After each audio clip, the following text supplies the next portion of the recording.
Good evening to anyone who is on a little bit early here.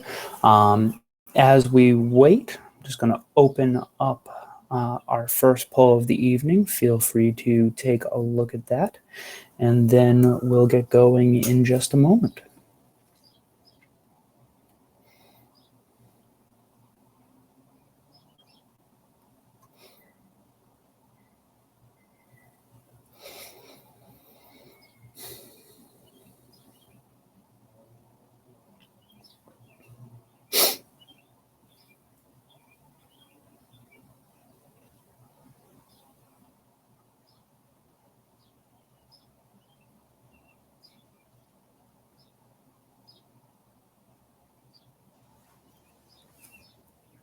Okay, and happy Friday Eve to everyone. As you're just getting going here and as we're just setting up and people are starting to come on, take a look at tonight's poll question. This actually will be the only poll question tonight. I'm going to encourage you to be working a lot in the chat, but we'll take a moment to go over that in just a second here. So thank you to the people who have jumped on already. As I was coming home from work this afternoon,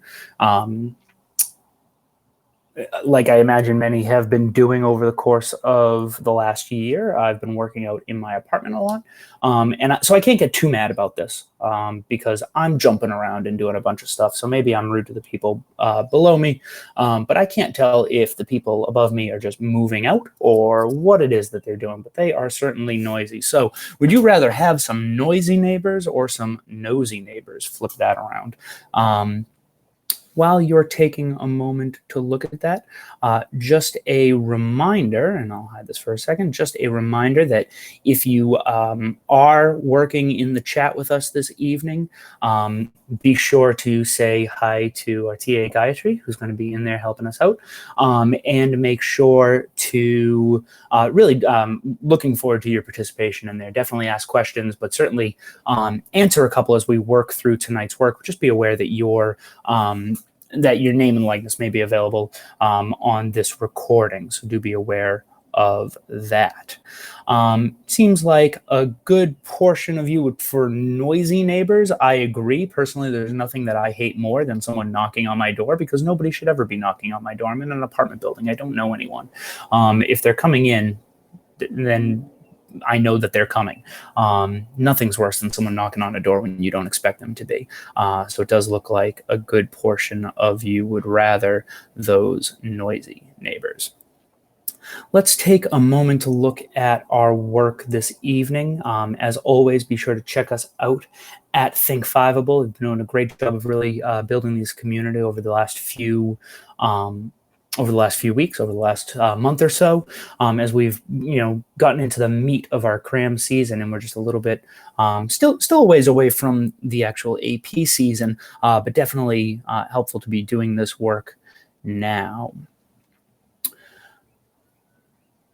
In that time, feel free, please, to join us. We encourage you to join us on Sunday evening as we go over some strategies with some poetry.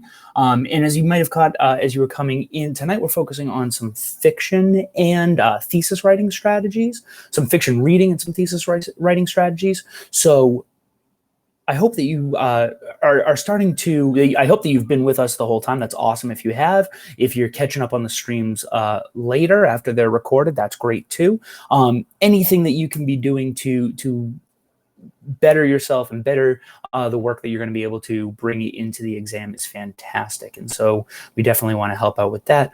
But as we've been going through a few of these units so far, and as we've been hearing some feedback from you all, and just as we're trying to piece everything together, now we're getting to a point where some of the language, I know, maybe some of the language that I'm using is different than what your teacher is using. I hope it's a little bit different. I hope that you're hearing things from a couple of different people, be it on Discord, be it on Fiveable. But we're going to be getting into some strategies now. So hopefully I'm saying those things in a way that help you to build on the things that you're learning in class as well. And so we're going to start to be looking at that as we get into our work today, as we get into our work on Sunday with poetry and different strategies there. a week from tomorrow, as we start to look more deliberately at some multiple choice questions, and then get into some other strategies. We'll obviously continue building there. Those will be strategies more deliberately for reading through rather than actual multiple choice questions. But a lot of this we're going to keep building. The more that we can give you in exposure and practice, the better off we all are. So hopefully, there's something new and different, or at least looking at something new and different, maybe with some of the same strategies, every time that you come back. Hopefully there's more and more to discover. So please keep letting us know if there's something that we're missing on your end, and hopefully you're able to take advantage of all the work that we can offer on our end. Tonight, we will be recapping some of the work that we did in the previous units, and then using that recap to recognize some important evidence and things that we can be pulling from our different excerpts to help us to make arguments, to help us to go through what we see and ultimately what we can say about that. We've been saying that all along, but here tonight, we're really going to talk about some strategies for writing thesis statements. And then much like we're adding some strategies here, we'll continue to build on those strategies with more and more layers as the next couple of weeks go along. For one recap, this is something that I demonstrated, I believe, in our first CRAM stream together, and we focused in particular on setting and character and how those things played together. In general, we want to think about this, and I make this graphic. It doesn't necessarily matter what the graphic is. You don't necessarily need to fill it out. If it's something that helps you to keep yourself organized, that's awesome. If it's something that helps you to remember on the exam what it is that you want to be looking for and kind of how those all filter together, that's awesome. But this is how I like to just sort of think through the way that things funnel in together. Remember that while we've segmented these things apart, they're not mutually exclusive. A plot point can be symbolic, as can a character. The way two characters interact, or the way a character is interacting in a scene, we've talked about that being meaningful. And obviously, as I just referenced, the way that a character and a setting interact can be meaningful. And then if we find that setting particularly symbolic, as we'll discuss sort of at the end of the evening here, if we find that setting particularly symbolic, how the character is playing around in that setting can be equally symbolic, or rather that symbolism can have an effect on the character. How all of that plays together, how all of those pieces come into play in a single piece of writing or a single excerpt, that's where we start to be able to recognize what the author's purpose is, what the author's vision is, what they're bringing to you, and hoping that you'll maybe take away, which is to say, theme. What patterns keep emerging for you as you look at plot, character, setting, and symbol, as we look at the interplay of all of those things, as things start to repeat themselves or things start to seem kind of similar together? That's where we ultimately come into theme. One thing, and I'll try to parse this out over the course of, just as it comes up. I don't want to necessarily bring it apart too much, because remember, right or wrong doesn't necessarily matter. It's giving you credit for what you do well. Now, obviously, if you're looking at, a Robert Frost poem and you're starting to say, well, it's a poem about baseball, that might be wrong. But whatever you can bring to that excerpt, the readers are giving you credit for what you do well. So don't necessarily get too bogged down in the difference between theme and motif and moral, or just a topic, not necessarily a theme. Though I will try to point those out as we go through over the course of the next few weeks. When we start to think about things that we're looking for, so if we're thinking about just recognizing plot, character, setting, and symbol, when we start to recognize, or when we start to read through something, trying to recognize some things that we can be looking for, if you're reading through an excerpt, you're bringing so much to that work. So we've talked about this as well. Something that you can be thinking about as well is, can you find meaningful syntax? Does any particular organization or unusual organization or unusual events stand out to you? Is the level of language specific to its context? Is it more informal and colloquial, or is it more formal and staunch? You know, is there slang? Remember that slang doesn't necessarily mean kind of off color or uneducated. It can mean informal and casual and friendly. When it comes to imagery, think about things that engage the senses, color and touch, sight and sound. What levels of gradients can we be thinking about? What interesting words stand out? And what details do we notice? Remember, you're not trying to fill out this as an organizer. You're just trying to keep those things in mind so that you can keep coming back to something like this. What is it that you notice? If you notice an interesting bit of syntax, is that playing into something? Is that trying to emphasize something that might be symbolic? Is it trying to reveal something about the character? I won't belabor this point a little bit, but I want to make sure that you realize that these things are not mutually exclusive. They're just ways for you to think through any piece of work that you're looking at. I've also tried to really boil it down to you. I know when we talked about poetry, we tried to boil it down to just, here's what I see, so what, now what can I do with it, okay? Facts, interpretations, and themes. What are the facts of the story? What are the facts of the excerpt? What can you say about them? And does that show something that ties together? Can you draw some conclusions? So another way to think about it is this. I talk to my students about the level 1 stuff, okay? The stuff that is just true, that probably is right or wrong, the stuff that you see. Now, the stuff that you see can be anything that we just went over, any syntax or interesting word choice. It's great that you see it, but what do you think about it, okay? What are some interpretations that you can bring to it, okay? And if there's something that you have to chew on, if you're able to look at that information and chew on it, what else then gets unlocked for you? Is there something that makes more sense to you because you had the opportunity to chew on the first thing? If anybody is a fan of like escape rooms or something, I realize it's been a minute since maybe we've been able to get out and do something like that. But if you were a fan of escape rooms in, let's say, the before times, maybe there's a piece of a clue that doesn't necessarily get revealed to you until you solve one of the other locks, okay? And maybe there's a second piece of that clue that's behind a safe or something.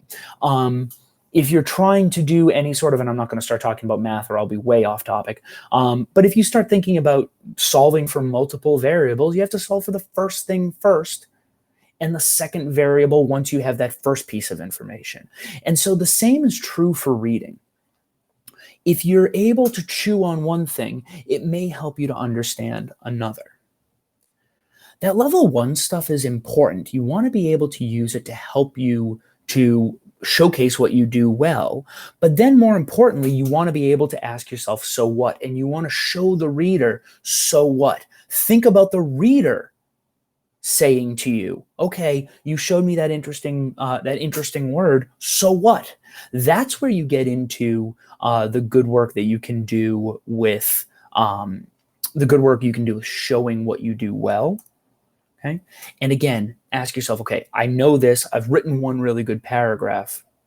Now what else can I say? Okay. The same is true if we're trying to recap some of the work that we've done already in this CRAM.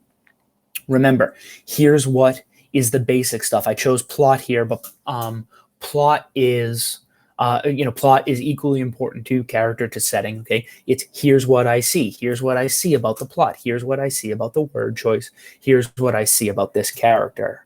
Okay, the so what helps you to think about theme, and then now what helps you to draw conclusions. Okay, to showcase your opinions and show why you're taking what it is that you're taking from the text.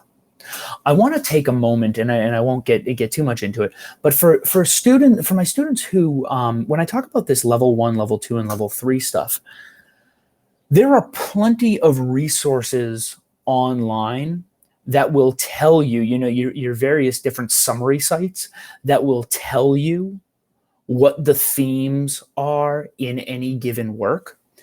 All of this is skills, though, okay? It doesn't matter that you know the themes in your favorite text or the book that you're reading right now, which for my students is Play, actually. It's the importance of being earnest. It doesn't matter that you recognize the themes there. It doesn't even matter that you know that the author is criticizing, the Victorian era and being kind of satirical there. That stuff doesn't matter that you just know it. It's that you can recognize it. Okay, so when you go onto those various summary sites, even though they're telling you what the themes are, you only know them at level 1. Okay, so it's good to use those sites as a resource for you, but that's why we as teachers always ask you to make sure that you're doing the reading, and that's why we look at all the readings that we do here, because we want to make sure that you know how to do the stuff, because when it comes to the actual test, the answers are right in front of you, but you have to spend this year and spend this time here, which you're obviously doing because you're here, but building up that muscle. So that way, when it comes to the actual exam, you know that you've got a bunch of tools in your back pocket to help you to think through any piece of material. So when you think through those things, you are just thinking, when we talk about these things, we are just thinking about that level 1, here's what, level 2, so what, level 3, now what. Let's think about this in terms of a thesis for a moment. I'm going to pause for just a second just to get us a little bit caught up here. And know that we're shifting gears. Those are the ways that we've thought about all of our work this year. Excuse me, I say this year, like we've only been together for a few sessions. But these are the same things that you have been thinking about this whole year with your various classmates. So when you think about themes, and really don't get overwhelmed even by the phrase themes. Think instead, what is it that you know? What do you keep seeing? And what is it that you can take from this text? Because that's ultimately what you want to be able to argue. Remember that a thesis statement might sound a little daunting, but a thesis statement is just the reader asking you what you think. Whenever my students say, I think in a paper, I say, don't even worry about that. I assume this is what you think. I asked you for your thesis. One way, and again, now we're venturing back into math territory for a second. But a way to think about your thesis and a way to think about what you can argue is to remind yourself to always say A does B through C. And the more important thing to remember is that all of those things can change. So maybe A is B because C, or maybe A is B because 1, 2, 3. Now it's really sing-songy, I know. Okay, but again, you're not going to forget it. A does B through C. All of those things can change. When you write a thesis in this way, now this is formulaic, okay? Remember that this is not the only way to write a thesis statement. It's a way to help you to make sure you fit the pieces in to give yourself a sophisticated thesis statement. And I know you all have talked about this together over the course of the years. You've built up community with Fiveable. But you want to make sure that your thesis statement is setting you up for the rest of the paper. You've seen the rubrics before if you've been part of our communities on Fiveable. The thesis statement is going to get you 1 point. It's very binary. It's just, did you have a thesis, yes or no? And you can have a really awesome thesis that maybe is just A does B. You have a thesis that says that. But what it is, and so there you go, you got the point. But what it stops you from doing later on is it stops you from having the opportunity to have a really sophisticated and layered essay. Now, again, I'm giving you kind of the bare bones baseline here. It gives you something to plug in. It gives you a way to think about the way that you are writing your thesis, and it gives you a way almost to check your work and just make sure that you've got something and you've got something sophisticated. But if you're trying to create an outline quickly on your essay, in this, or in your essay, in any of your essays, if you're trying to create that outline quickly, that 1, 2, 3 gives you the paragraph structure that you're ultimately going to bring in here. Okay? Realize again, you've got 2 of the 3 essays are excerpts that you already have available to you right in front of you. So you can quote and you can pull from that work. Don't get too hung up on trying to bring quotes into the 3rd essay. If you know things off the top of your head, again, I've always said, make sure that you have a couple of books at your disposal that you're really, really confident in. You know, again, for me, it's always been Gatsby, and I'll always remember "So We Beat On Boats Against the Current, Borne Back Ceaselessly into the Past." Okay, that's just a thing that's on the top of my head. You know, in my book, I know that I can cite it, but they're not asking you for that. They're not asking you to have that off the top of your head. They're asking for you to be able to point to the things you see, or in this case, the things that you remember. But in the other 2 texts, you do have the ability to point to specific lines. So try to see if you can't think about that 1, 2, 3 in terms of the evidence and build off of that. Let's take a minute to think about that for a second. Gatsby, for example. Gatsby represents the American dream. If we just stop there, you've got a point. You've got that thesis point. If you want to start to think about Gatsby representing the American dream because his efforts are futile, now you've started to get to, and again, this is a really, really basic, bare bones example. You can likely do work, especially if you've read the text. Feel free to throw into the chat. Are there any 1, 2s, and 3s that you could think of? What are some other ways that Gatsby represents the American dream? Jump on with us here. But if you just say that Gatsby represents the American dream, you can probably write an essay that fills in those 1, 2, 3 without actually saying it. But maybe it doesn't necessarily give you the sophistication that you want. Or even if you were to write the novel, The Great Gatsby, criticizes. Remember that we want to give a little bit of, you know, your strength is in your verbs. So think about what that does or is can be changed to. The strength is in the action. Okay. Gatsby represents, Gatsby or Fitzgerald criticizes, something like that, the American dream, because Gatsby's efforts are futile. Let's take a look at some examples here of a piece of work that we can look at briefly to try to work through. This is, again, same era as Gatsby. We think about Langston Hughes. This is an excerpt from a short story called "Thank You, Ma'am."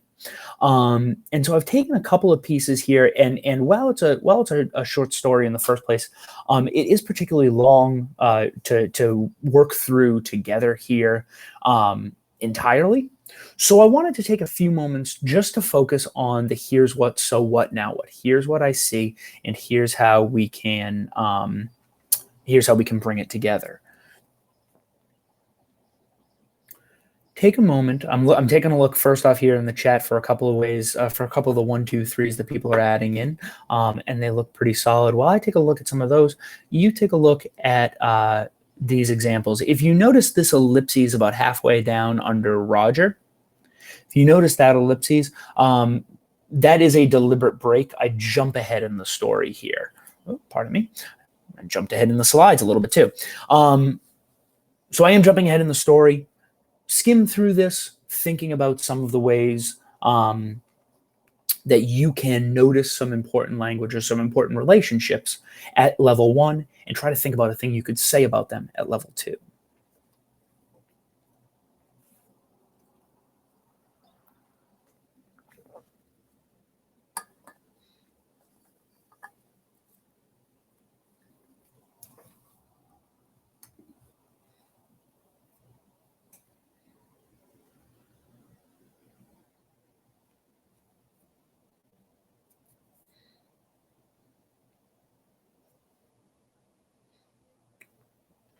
So as I'm taking a look here and continue reading, if you are, continue skimming if you need to, no worries.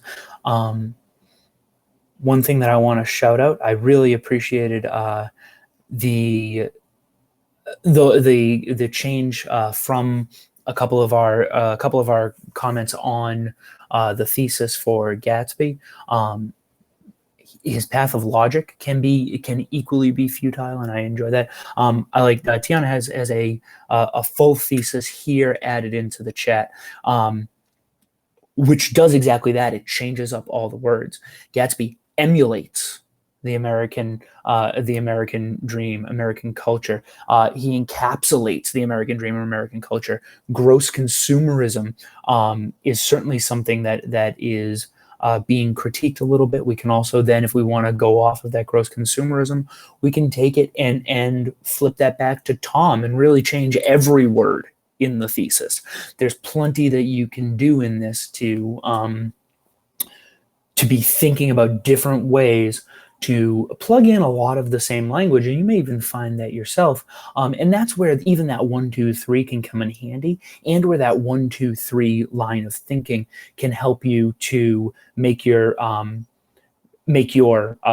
thesis that much more layered. Fitzgerald criticizes the gross consumerism of the American dream differently through his portrayals of Tom, Gatsby, Nick, Daisy, take your pick. But let's think about Langston Hughes for a moment. So we've seen, and I'm just going to talk about this excerpt briefly before I jump to the next slide, which again, I already showed you. But let's take a look at this really quick. We've got this boy, Roger, who has attempted to swipe the purse of Mrs. Luella Bates Washington Jones. Now, in this first section, the top part of this excerpt, there's something I really love the line. You put yourself in contact with me. If you think that contact is not going to last a while, you got another thought coming.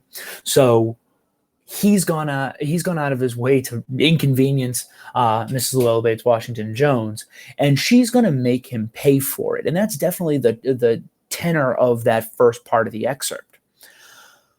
But we get to the bottom, and as you may have surmised, even though we're definitely pulling from this in a really, really short excerpt from an even shorter story, she's taken him home, she's fed him, okay, she's put some manners on him as it were, and she's given him some money to kind of clean himself up. So at the end of the day, he's ended up with the money. He went to swipe her pocketbook, but she brings him home, nurtures him a little bit, albeit briefly.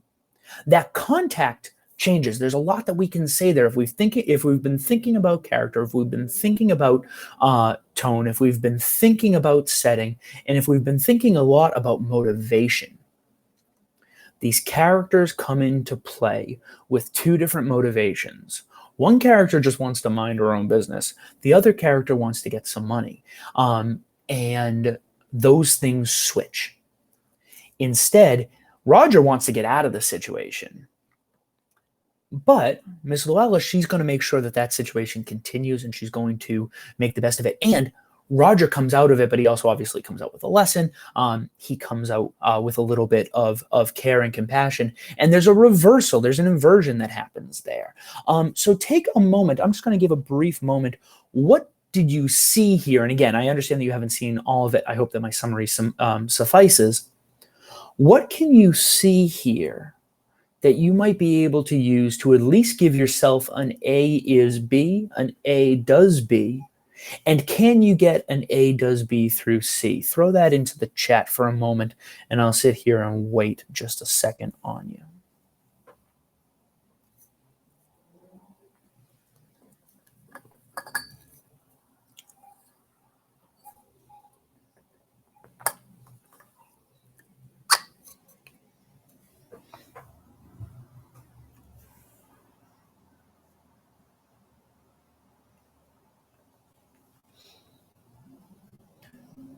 While you're thinking through that, I appreciate that. Let's take a minute here.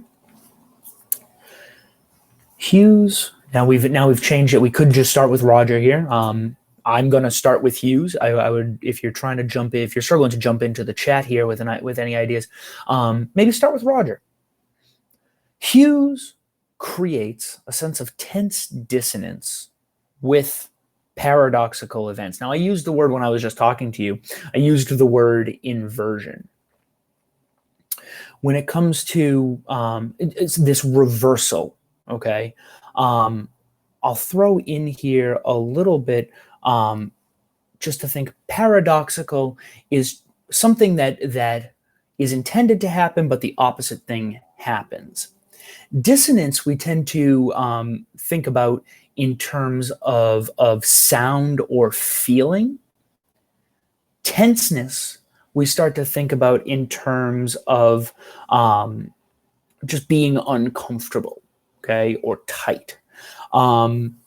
Think about dissonance, think about discord. Even just that as an app, it's a place where there are people who are able to discuss. People who are able to interact. In this case, dissonance is something that that puts us out a little bit.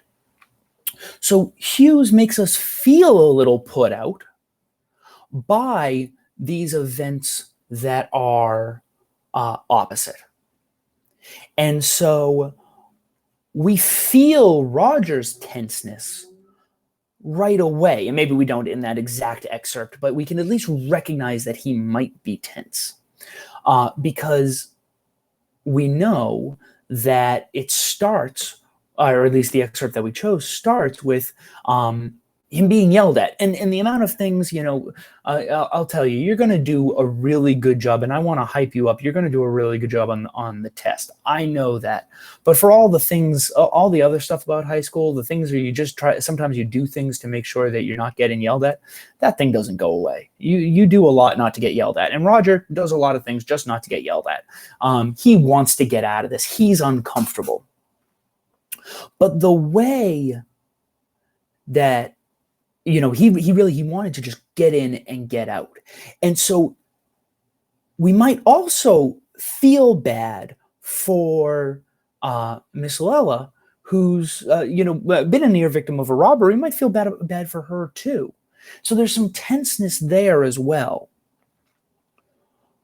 She takes him home, and we might feel a little anxious. We don't know what's going to happen. We don't know, does she have the power to truly kind of keep asserting her dominance over him? And ultimately, we could also say that Hughes creates a sense of relief. Rather than tenseness, he creates a sense of relief in that last piece that we saw, because she ultimately gives him the money. She sends him on her way. There's something loving and compassionate there as well. And so if we're thinking about here's what we see someone yelling or at least reprimanding a younger child, a teenager. We see someone who is being changed, if not rewarded a little bit for that change. We see someone giving their mugger a hot meal. We see those things. How do those things make us feel? So what? So what that those plot points happened? The so what gives us answers of motivation, gives us answers of characterization, and now those things start to play into one another. And so this is one example. Let's take a look at another. From a similar time period, let's read through the Laundry Workers' Choir. Now again here, this is a shorter excerpt from a shorter story. As you're reading, I just want to take a look. Now, obviously, shape doesn't matter as much in, if at all even necessarily. Shape doesn't matter as much in a work of prose the way that it does in a work of poetry. But here, as you're starting to read this first paragraph, you might be noticing, obviously the first paragraph is long. What I'm noticing is that the second paragraph is short. even if I'm skimming using some of those sentence structure skimming tools that we talked about a few weeks ago, if I'm skimming for the first sentence and the last sentence, I notice that the first sentence of that big paragraph is reasonably long. It's not a short sentence by any means, but it's not the longest sentence in the paragraph. The last sentence of the paragraph is fairly short. Finally, the song dies away. Again, these are just things that I see. There's a lot of so what. And finally, the song dies away might actually just give us so what? Well, so nothing. It doesn't quite matter. But I will tell you that the word dies could have just as easily been fades. Dies is a stronger word. Now, maybe Vivian Morris didn't care one way or another. But I see that word, and if I'm looking at that quickly, I do get a sense of the word dies, and so now I'm skimming back through the rest of the paragraph. As we think through some of the other paragraphs, we notice that they are much shorter. And so we maybe read through them a little bit more quickly. And if our eyes are just scanning here, we might quickly scan to the third stanza, the middle line.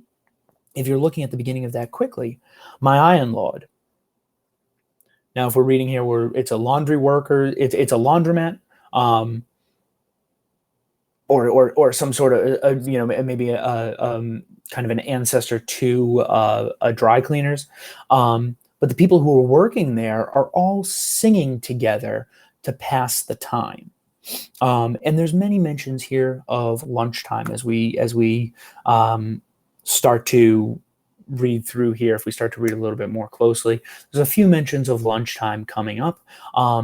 All of these people getting through the day, people getting through their work, people looking forward to some respite at minimum with lunchtime. But as we're thinking about that as well, we start to recognize, I lift my iron lord, heavy as a ton of nails. I lift my iron lord, heavy as a ton of nails, but it pays my rent because my man's still laying in jail. Got the blues, got the heavy iron blues.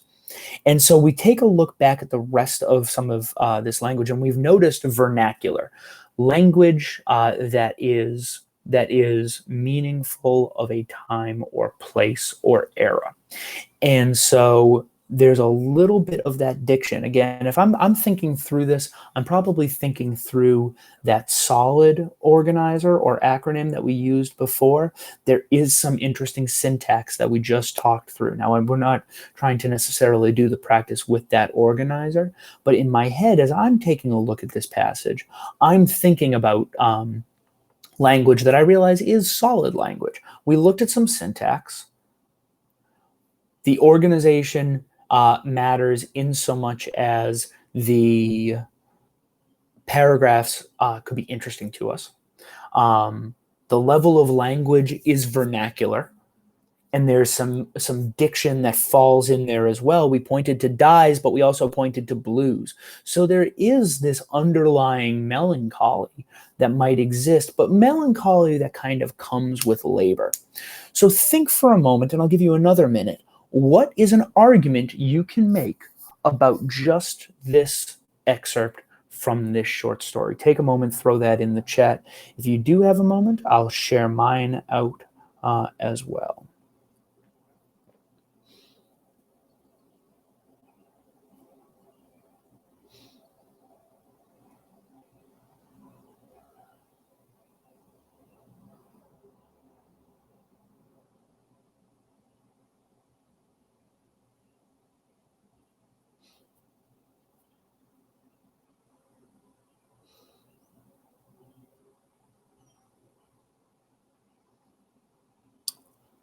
So here we've tried to do something a little bit more sophisticated. And I don't want to get too much into it, knowing that you can't necessarily see the whole entire excerpt. Likely you'd be able to say more. I suspect all of you can write a pretty strong essay. I suspect maybe you can write a strong thesis. One of the things that you want to think about, and one of my goals here for you, is to be thinking through how to write that thesis quickly, and ways in which you can think about this in different layers.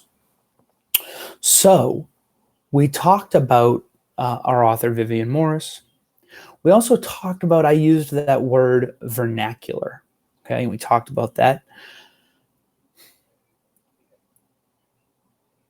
There's a little bit more that we can add in here. Remember that all of these words can change. And when we looked at the Gatsby or even the Langston Hughes samples, we tried to keep, or I tried to keep, a little bit of, A and B and C contained to a word or two. But here's a moment where I'm trying to recognize that A can be a lot of words, okay? Morris's use of vernacular evokes communal relationship. A does B, okay? Thinking about just trying to check that box, what is ultimately kind of the subject and verb of the argument that you're making, but also giving you an opportunity to think about the so what. So Morris's use of vernacular, we saw vernacular. We also saw community relationships, but if we see those two things and we start to talk about, well, so what that we saw those two things, by bringing them into concert together, pun absolutely intended, by bringing them into concert together, we can start to give this now what? Well, now that we see that there's vernacular, now that we see this sense of communal relationships, this is a place where we might be able to say slang because they're together, because everyone is getting this sense of community, and so they're being casual together. It evokes a sense. It makes us feel. Evokes means that it makes us feel a sense of community relationship. Well, so what again? Okay, we can keep asking ourselves, and what else? What else do we see through that community relationship? Well, it's a community relationship, but we also saw words like blues and dyes. We saw things that made us feel kind of melancholy. And so I got a little under creative here and used the word tension again rather than tense. But that camaraderie that Morris is trying to evoke amongst the people who are in the laundry union, that camaraderie contrasts that tenseness. It contrasts that just working 9 to 5 mentality. It contrasts them just trying to get to lunchtime.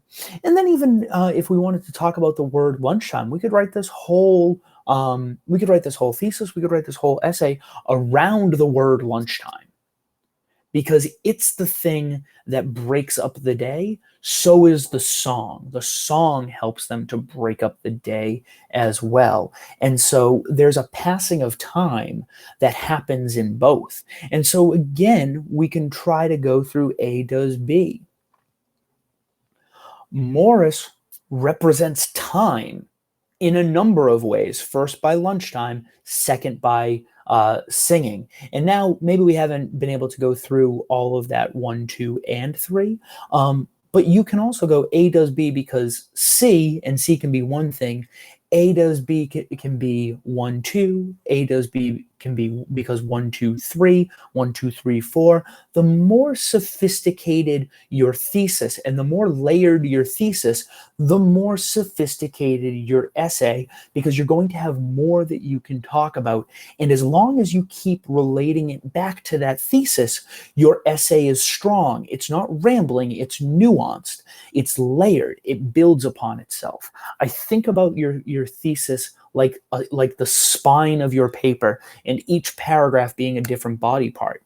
If you don't have that strong thesis, you can still have a relatively sophisticated paragraph and a relatively sophisticated point. And yeah, maybe you only lose the point for not having a thesis, but really all you've got instead is a nice arm and a nice leg and a nice spleen, and nothing is connected to the spine.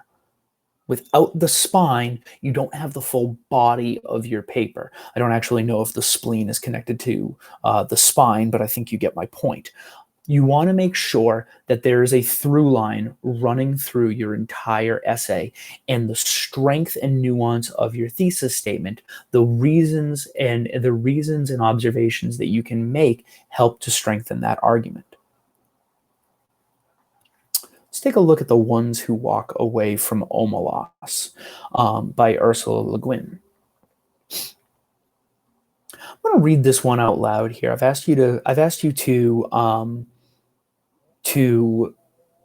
scan and skim, because we've looked at a couple that are broken up a little bit more, to try to see some of the relationships and interactions between the things that I pointed out to you a little bit earlier, such as our character and the setting, or two characters interacting together, and we've tried to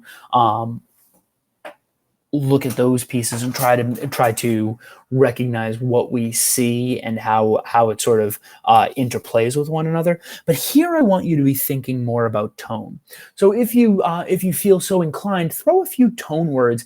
As I'm going to read kind of slowly and deliberately, throw some tone words into the chat to try to say what's a sense of what's the sense that you're getting from this scenery, or from the people in the scenery.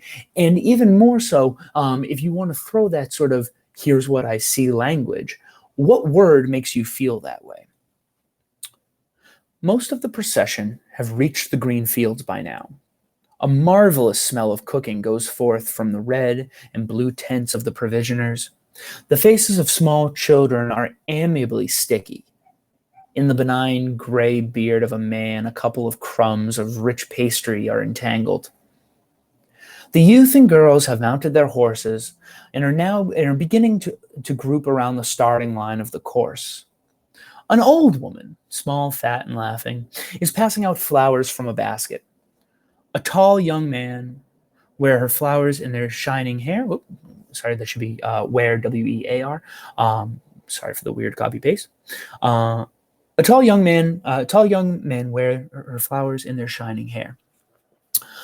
A child of 9 or 10 sits at the edge of a crowd, alone, playing on a wooden flute.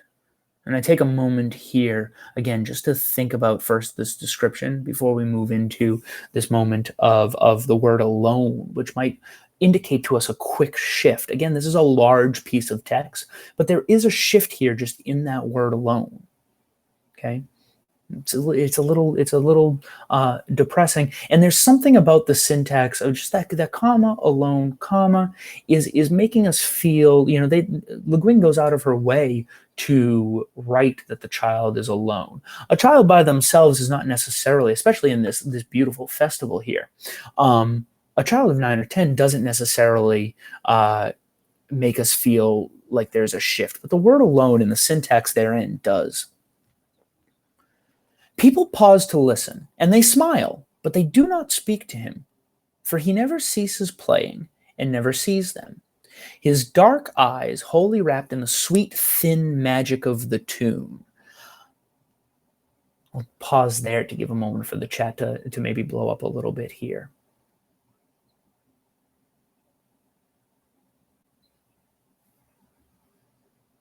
He never ceases playing and never sees them. His dark eyes wholly wrapped in the sweet, thin magic of the tune. There's a shift just in that sentence back and forth. It almost oscillates between two different senses of tonality.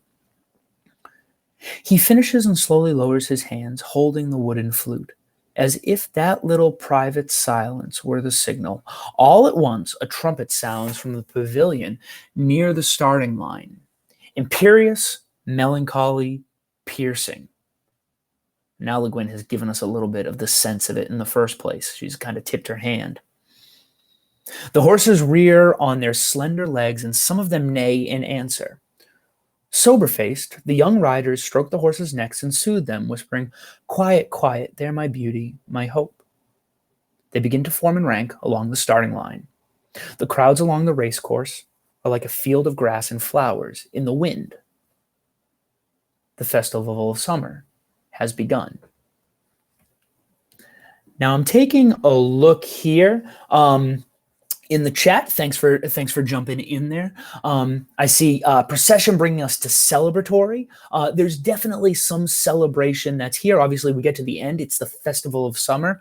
Is the actual title of this festival, but it feels, especially at the beginning, it feels happy. It feels celebratory, and it feels like, again, I'm blessed enough to have a little bit of warm weather today. I hope that you are too.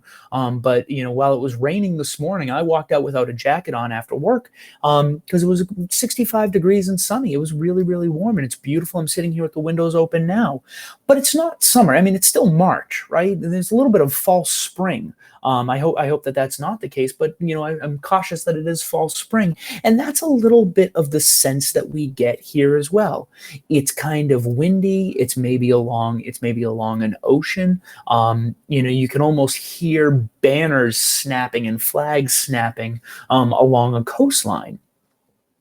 But as we take a look here, it does change as we point. I liked also the word Tiana pointed out, wholly wrapped, kind of into a trance, and then that intense tone. Something does get a bit intense, and again, I'll actually use just the word tense, as we've used in a couple of our other examples here.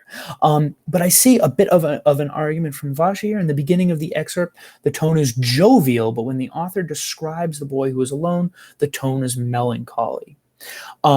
And so I love that because it gives us a lot of, here's what we see. And so I'm going to build from Vacha and give a little bit of what I might kind of sense here. Now, in this whole story, Le Guin challenges society's willful ignorance by describing a utopian landscape with dreadful tones. If you have the entire text in front of you, you can get to society's willful ignorance, okay? But let's just go back. This utopian landscape with a dreadful tone is what we're all pointing to here in the chat, okay? So let's just build back for a second, and let's think about, since you engage those tones, I want to think aloud with you to think about those tones as well. If we just kind of break it down simply, Le Guin creates that dissonance again. I'm going to use that word again because it's important. Or let's take a moment. Le Guin's writing style is trance-like before shaking the reader into a sense of melancholy. We might be able to even go a little bit more to say something to the effect of, if we were just looking at this excerpt, which obviously you are, but I suspect that the AP will give you more than this. In fact, I know the AP would give you more than this. But if you did just get this, what are the thesis statements that you can write? Feel free to throw them into the chat here, but I'm going to think about some of the things that people have already said. If the question were about style, I might say, Le Guin keeps the tone uncertain through shifting or through contrasting words that shift at each point. We still have that A does B. Le Guin maintains a sense of uncertainty. A does B. How? So what? And then we can get into any of the other things that we can point to here. We want to be thinking about this always. Level 1, level 2, level 3. For any of the work that you could look at this evening, I want you to, and for any of the work that you're thinking about on the actual exam, I want you to think about level 2.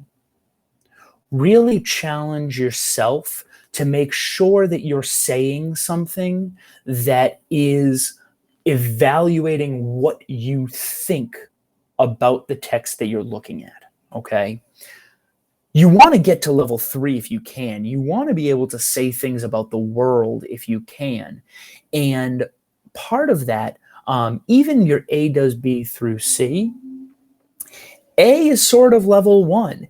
A does B is still a little bit level 1, but if you have a really strong verb, it's going to kind of lift you up to level 2. You want to be there, okay? You want to be trying, because otherwise you'll notice at the end of, and I suspect you've already noticed, at the end of every FRQ that you're working on, either with me in just a moment here, or in your own classrooms, think about the fact that that the last line is always avoid mere plot summary. All that's saying is avoid telling us what you see. We all see it. Tell us what you think about it. That's where you start to do the analysis and evaluation. That's where you start to get into a sense of being able to show what you can do. Okay. I wanted to take a moment here. I thought I had a sample piece of work for you here. I did not. I apologize. We will, when we meet on Sunday, we will have a bit of an FRQ to work through. But in a moment here, let's take a minute to remember some of the upcoming trivia. Tomorrow, there will be trivia. Tomorrow night, there'll be trivia that follows along with this, looking at some context, looking at some setting, thinking about ways to think about excerpts. So do be sure to join us for that. On Sunday, again, we're having we're going to be working through some poetry. And so we'll be taking a look at some other poetry trivia on Monday evening. And then again, thinking about more meaningful evidence and arguments. We're going to jump back into that on Monday the 5th. Though these things tend to follow one another. The trivia tends to follow the CRAM from the evening before. I just want to point out, because of the Easter holiday, I'm going to ask that we're going to be meeting together next Friday the 2nd, because I will be looking to spend a little family time distanced on that Sunday. So we will meet on Friday. That date did change a little bit just before the start of the CRAM season. So I just want to start telling you about that now. Friday the 2nd is when we will ultimately meet. You can always meet us here by reaching out to us at Thinkfiveable on any of our various social media. But remind yourselves, you want to think about what you know. You want to think about what more you can say. You want to remember that everything can change. A lot of what I pointed to was formulaic this evening. That's okay. That gets the job done on the test. These are tools to help you move efficiently and quickly and make the most of the time that you have. Certainly, as you get into your actual college writing, if you can do the formulaic stuff, and if your teacher tells you that you're the best thesis writer in your class, that's fantastic. I hope this was still helpful to you in some way, and I hope that some exposure to some excerpts was helpful to you. But even still, you can take this and start to break it out. You can start to invert it. A formula is formulaic. You can always bounce around with it. But the idea is to get to some sophistication quickly. So remember, this is the spine of your essay. If you have a stronger spine, you'll have some stronger paragraphs. and ultimately a stronger essay. Make sure to keep in touch here. I really appreciate all the work that you all did just by being here this evening. Thank you for those of you who contributed in the chat. Thank you for those who paid attention, which I hope certainly was all of you. And I look forward to seeing you again on Sunday. I hope that you will join us again on Sunday. Otherwise, join us in Discord and have a good evening.